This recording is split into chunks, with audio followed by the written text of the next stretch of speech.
Bana, ni mapya ambayo yameweza kujiibua ukweli kuhusu Miriam Chirwa kuachwa na mumewe huku akiwa ni mjamzito. Haya, karibu sana mtazamaji, tuliangazie hili kwa kina kabisa. Ni sakata la kuvunjika kwa ndoa ya Miriam Chirwa na aliyekuwa mchumba wake na Ruben limezua mjadala mkubwa sana miongoni mwa jamii, hasa ikizingatiwa kuwa uamuzi huo ulifanyika siku mbili tu kabla ya harusi iliyokuwa ikisubiriwa kwa hamu na ndugu, jamaa pamoja na marafiki. Tukio hilo limeacha maswali mengi vichwani mwa watu wakitaka kujua hasa nini ambacho kilitokea hadi kufikia hatua hiyo ya ghafla. Sasa kupitia mahojiano ambayo yalifanywa na Bongo Vibe, pande zote mbili zilipewa nafasi ya kueleza sasa upande wao wa simulizi, na kila mmoja alijaribu kujitetea na kufafanua sababu ambazo zilichangia kuvunjika kwa uhusiano huo uliokuwa umefikia hatua ya mwisho kuelekea kwenye ndoa.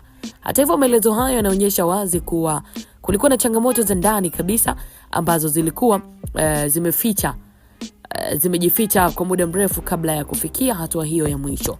Lakini kwa upande wa Ruben, ambaye ni mwanaume ambaye alipaswa kumuoa Miriam Chirwa, alionekana kuelezea hali ya kutoridhishwa na mwenendo wa uhusiano huo wa kipindi fulani, na alidokeza kuwa kiukweli kulikuwa na tofauti za kimtazamo na mawasiliano ambazo zilianza kuathiri mahusiano yao polepole.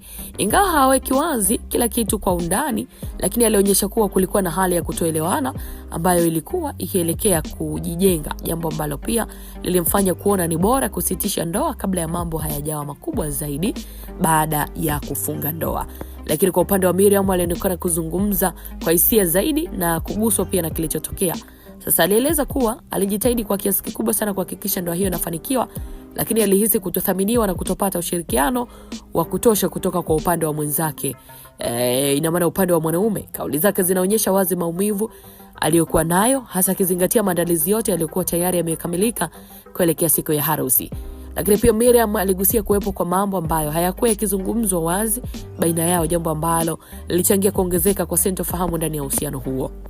Kilichovutia zaidi katika mahojiano hayo ni namna ambavyo kila upande ulivyositiza kuwa ulikuwa na sababu za msingi za kufanya maamuzi yao, jambo ambalo lilionyesha kuwa hakukuwa na upande mmoja tu wa kulaumiwa moja kwa moja. Inaonyesha picha halisi ya mahusiano mengi ambapo changamoto hutokea kwa pande zote mbili, lakini mara nyingi hubaki kufichwa hadi pale zinapofikia hatua za mlipuko.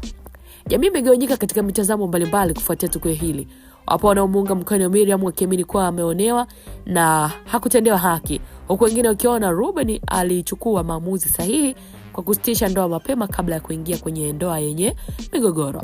Wengine pia wameona tukio hili kama funzo kwa wanandoa wanaotarajiwa kuhusu umuhimu wa mawasiliano ya wazi na kuelewana kabla ya kufikia hatua ya ndoa. So kwa ujumla, simulizi hii inaacha fundisho muhimu kuhusu mahusiano ya kimapenzi na ndoa, na inaonyesha kuwa maandalizi ya harusi pekee hayatoshi kuhakikisha mafanikio ya ndoa, bali ni muhimu kuwepo kwa mawasiliano mazuri, uaminifu na kuelewana kwa kina kati ya wahusika.